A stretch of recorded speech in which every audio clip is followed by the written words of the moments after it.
to me. You know why? Because You in called me one a moment, I called you stupid. Wow.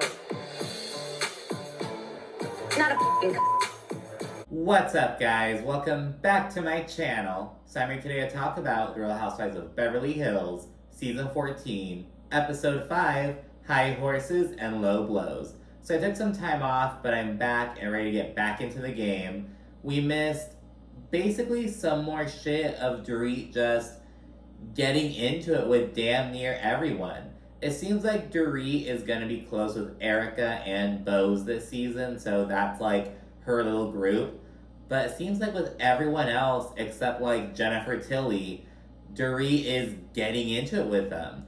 And so it's mostly her and Kyle, but their shit seems to go back seasons and seasons and seasons. They're renting all this old shit. And it's basically one of those situations where it's like, you know, there's just that breaking point. There's a straw that breaks the camel's back, but there have been other issues that have just gone like unaddressed or under-acknowledged, and it's just basically coming to a head. So there's Dorit versus Kyle, and also a lot of situations between Dorit and both Garcelle and Sutton, which came up in Oceanside. So I actually love Oceanside. I usually go to San Diego a bit more often because, you know, it's the larger city. Oceanside, it's called like North County of San Diego, if you will. But yeah, it's super pretty. Not quite as poppin' as San Diego, of course, but no, it's great. And with Garcelle, the overall consensus seems to be, you know, like she is just holding on to past issues with Dorit, and like she keeps trying to bring them back up. She keeps trying to like chime in and put Dorit down whenever she can, essentially. And it's like, Garcelle, like, come on, like, move forward.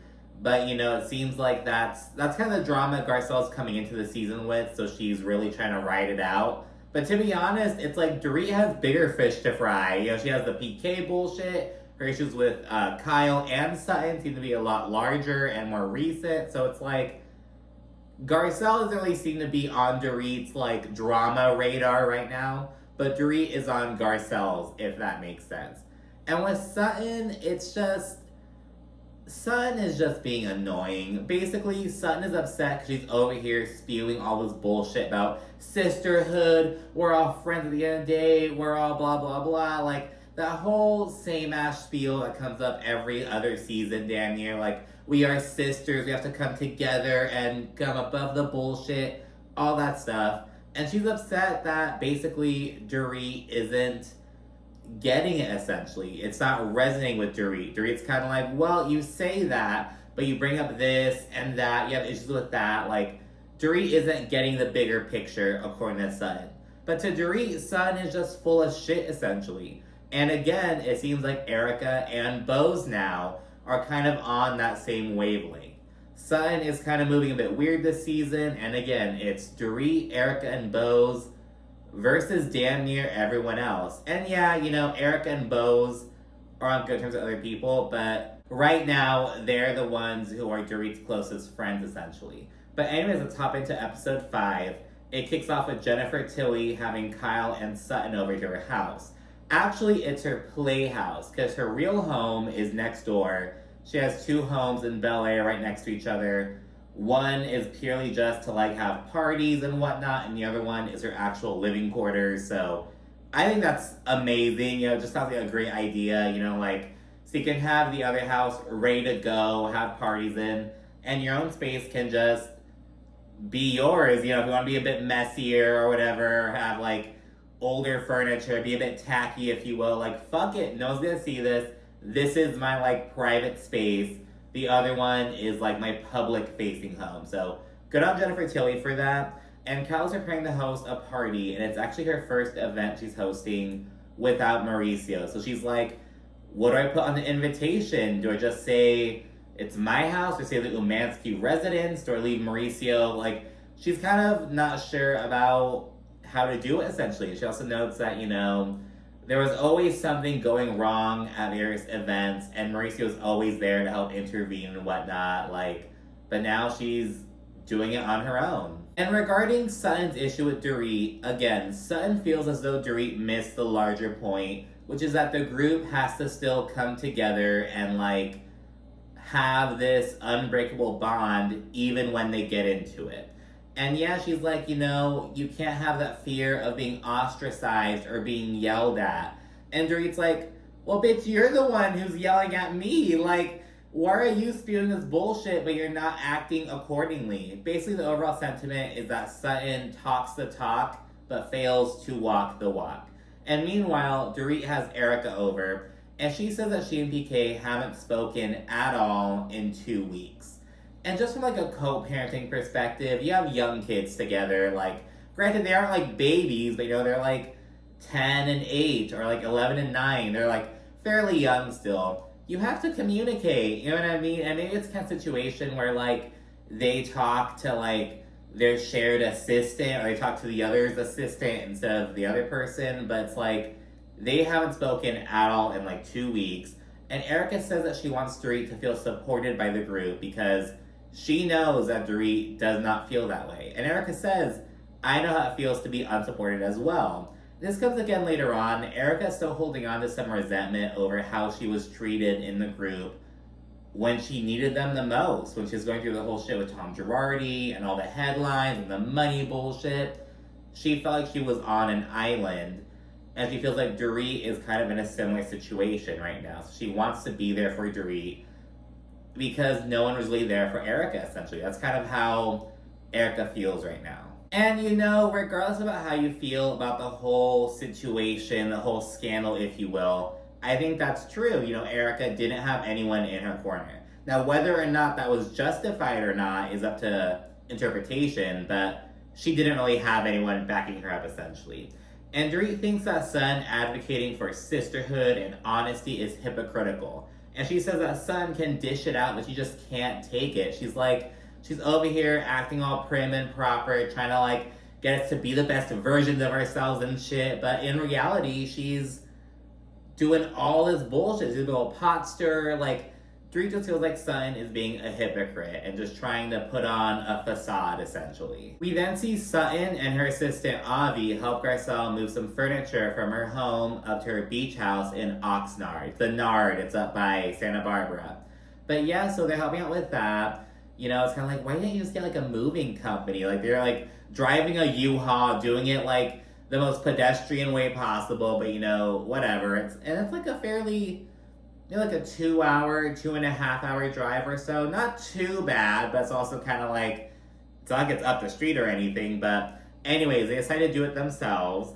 And Sutton gives Garcelle some major props when she sees the property. It's a beautiful home. She notes that, Garcelle's doing this all on her own. She's single, she's a mother, and like, she didn't have any help with this. And she also notes that, she came from Haiti and like, had to start from like the bottom essentially and build her career brick by brick. And now look at her today. So Sutton really builds Garcelle up and gives her flowers in the confessional, which is really cool to see. Like, they do seem to be genuine, good friends.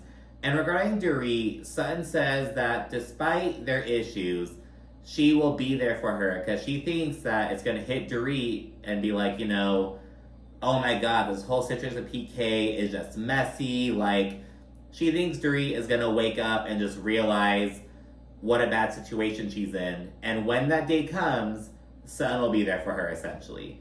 Basically kind of saying, I'm not mad at her. And she says that so often in this episode. I'm not mad at Dorit. I'm not mad at Dorit. I'll still be there for her, but it's also kind of like a jab, like, you're not ready yet, but, eventually you'll realize what type of shit situation you're in, and then I'll be there for you, Dorit. Like, it's kind of passive-aggressive. Not kind of, it is passive-aggressive, so that's just Sutton's, whole MO, like, again, acting one way, but really being another way. Like, just last season, she was talking about, I can't be at this Chippendale show. I'm on this, ballet board, blah, blah, blah. My image.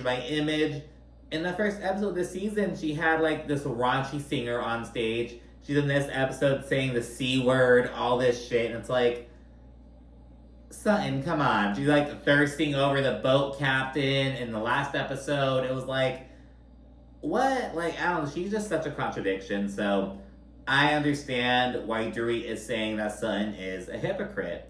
And Garcelle then says that while last season she said that Dorit had something to do with her robbery, or she insinuated that Dorit knew more than she was letting on. Garcelle now says, oh, I don't think that she was involved in it. But I think that someone was, and she doesn't say who that someone is, but it's quite obvious she's referring to PK. And she says that Dorit was just in the wrong place at the wrong time. And first of all, it's kind of like, where is this even coming from? Like, we're so far past the robbery bullshit at this point. Again, Dorit is on Garcelle's radar, but Garcelle is not on Dorit's radar. You know what I mean? Like, we're so far past at this point, Next up, Erika has her therapist over for like a little inpatient home visit, if you will. And Erika reflects on how she's just in a much better place now. Because she says that, when she first moved to this house, it was really difficult at first. Just the downsizing, all the paparazzi, and she just was a hermit, essentially. And now she knows that she's excited about life again. She's ready to, get new furniture, make it her home, and, really just, she's starting to settle in to her new normal, essentially. So, good for Erika. And she then reflects on her relationship with Sutton, and she mentions that she's holding on to some resentment over how she was treated after her separation. And she notes that, look at how Kyle is being treated after her separation. People are throwing her, a pajama pizza party, trying to really be there for her. And she's like, I sure as fuck didn't get any pizza parties. They weren't being there for me. But the therapist says, well, Erika, you were a part of that.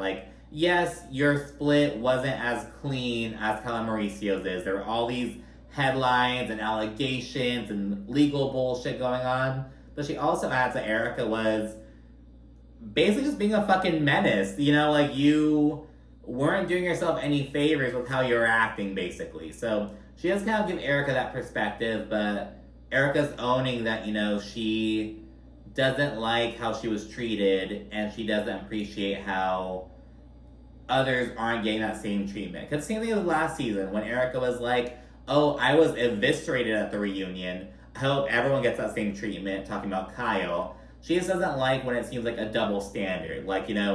Don't come down on me and not come down on them. But on the other hand, it's how good of a friend are you if you're demanding that, my friend better get that same treatment? You know what I mean? You didn't like getting that treatment. You didn't like being in that position. But again, it's all about fairness and equality from Erika's perspective.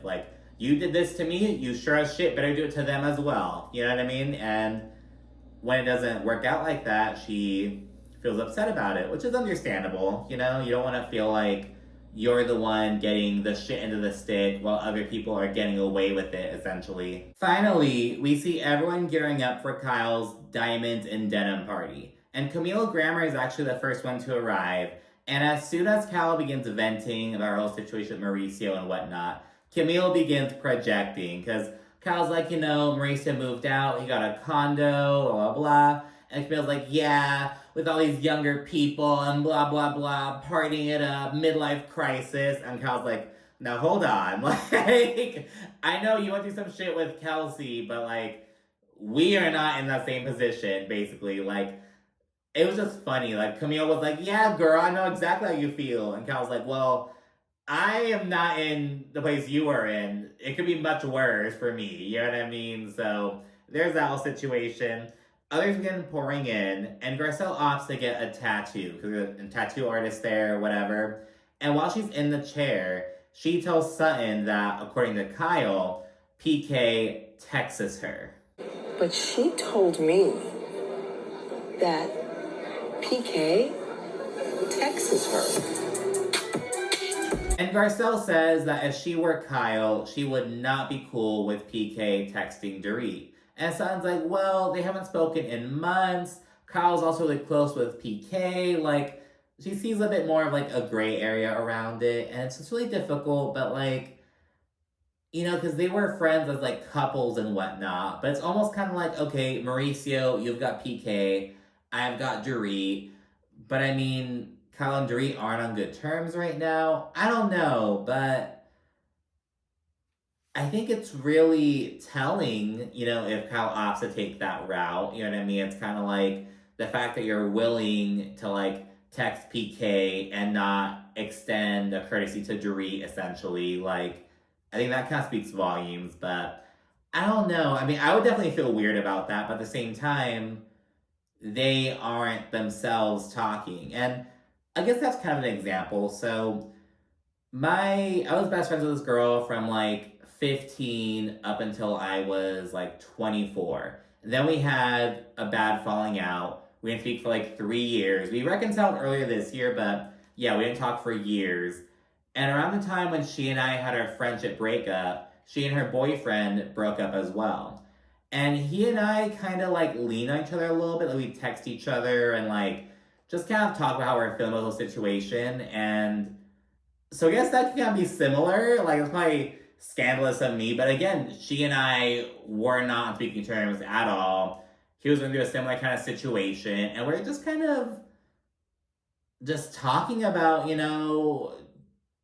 trying to get through it, essentially. I don't know. We're just kind of texting and whatnot. And, like, it wasn't anything weird, I swear. But it was just, like, us talking about that. And so, I don't know. I guess that's something kind of similar, but I don't know. Maybe I can't speak on it then. I don't know. But yeah, just sharing my little anecdote. Off to the side, Bose chats with Dorit and Erika about Dorit and Sutton getting into it in Oceanside. And she decides that it should be a group conversation. She wants to have a tribal council, just lay everything out on the table and move forward. And once everyone's there, Sutton reiterates her sentiments about sisterhood and honesty. And Erika chimes in and says, well, you know what, Sutton, you're over here preaching about sisterhood and shit, but in reality, you're volatile and inconsistent. And it's like, holy shit, she just jumps right on into that. And Dorit says that Sutton overreacts when she's stressed out. And this sets Sutton the fuck off. She's like, now wait 1 minute. Wait 1 minute, ma'am. Like, she's like instantly triggered and shit. It's like, oh my goodness. Dorit tells Sutton to not raise her voice at her. And Sutton gets all snarky in response, like, okay, I will talk like this now, since I can't raise my voice at you. And Dorit's like, just talk normally. Just speak like a normal person. But Sutton is just putting on this whole fucking show. It's like, oh my goodness. And she says that she wants everyone to be honest. And Erika tells Sutton, well, okay, if you want honesty, you have to lead by example. And Dorit says that Sutton talks the talk without walking the walk. And Sutton and Dorit keep going back and forth. It's this whole ass thing. And Sutton says that Dorit is taking out her anger about her life on her. Like, you aren't angry at me, you're angry at your life, and you're taking it out on me. And it's like, oh my gosh, Sutton. Like, talk about going low. Especially when you consider that Sutton herself went through this nasty-ass divorce over in Oceanside before getting into it with Dorit. Sutton was saying, I'm here for you, blah, blah, blah. And it's like, well, shit, you're saying you'll be here for me, but now here you are, throwing my situation in my face. In the confessional, Dorit's like, ladies and gentlemen, Sutton Strack, the woman who says that she loves supporting other women in their times of hardship. Like, just shitting on her. Like, you're over here saying that you love supporting women, you're there for Dorit, but now look at you. Like, look at what you're doing. And after saying it, Sutton doubles down. She isn't even, like, remorseful at all. She's like, I said what I said type shit, basically. And Kyle thinks that Sutton went too low, though she ultimately agrees with the sentiment. She's like, just because I agree with it doesn't mean I'd say it, that type of shit. And Dorit then confirms that, yes, I am not in a good place. My life sucks right now, and I have zero tolerance for any more bullshit. And Sutton then says, Dorit, I'm not mad at you. She said it like 5 times this episode. Dorit, I'm not mad at you. I'm not mad at Dorit. Dorit, I'm not mad at you. It's just a whole fucking thing.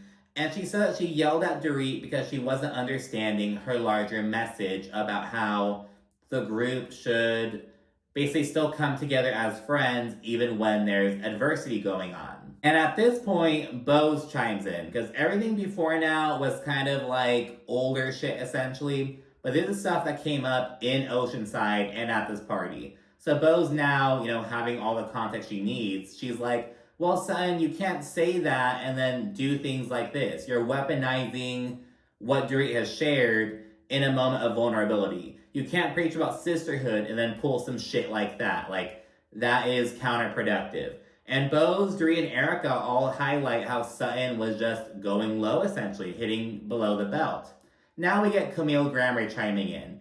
And she basically says, well, I mean, to be fair, Dorit wasn't very empathetic or compassionate towards me when I was going through it, when I lost my home, like, which again, what do you have to do with this conversation? But that's what Camille says. Like, don't advocate for Dorit and people like not being there for her because she is not there for other people. And Dorit just comes up the fucking gate and says, Camille, you were a total see you next Tuesday to me. And everyone is just taken aback. They're all clutching their pearls like, oh my goodness. I didn't get a lot of compassion or empathy from some, especially Dorit and I. Honey, you were a went to total blow. to me. Damn!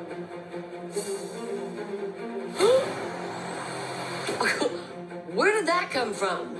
Damn, right out of the gate, Dorit. And Dorit keeps on going. Like Camille says, you called me a fucking see you next Tuesday. And Dorit's like, no, I called you a stupid one. Like, I called you a stupid see you next Tuesday. This whole fucking thing. They keep going back and forth. Camille keeps trying to have a moment. And Dorit just writes her off. She is unbothered. Counter the show. She doesn't give a fuck about Camille. So, again, Dorit just brushes her off. What are you doing here? Friends on hold. What are you doing here? You need a moment?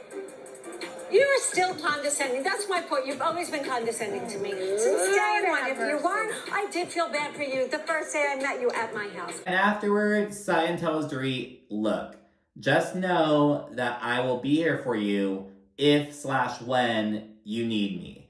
And Dorit's like, well, Sutton, I wish I could believe that. Like, she has her doubts about Sutton's sincerity. And she thinks that Sutton cares more about looking like a good friend rather than actually being one. And you know what? I think that isn't too far off. I'm not going to say it's, right on the nail, essentially, but it's not too far off from what I'm seeing. But anyways, that's it for this episode. Be sure to like, comment, subscribe, and of course, stay tuned for more. Thank you for watching. Bye.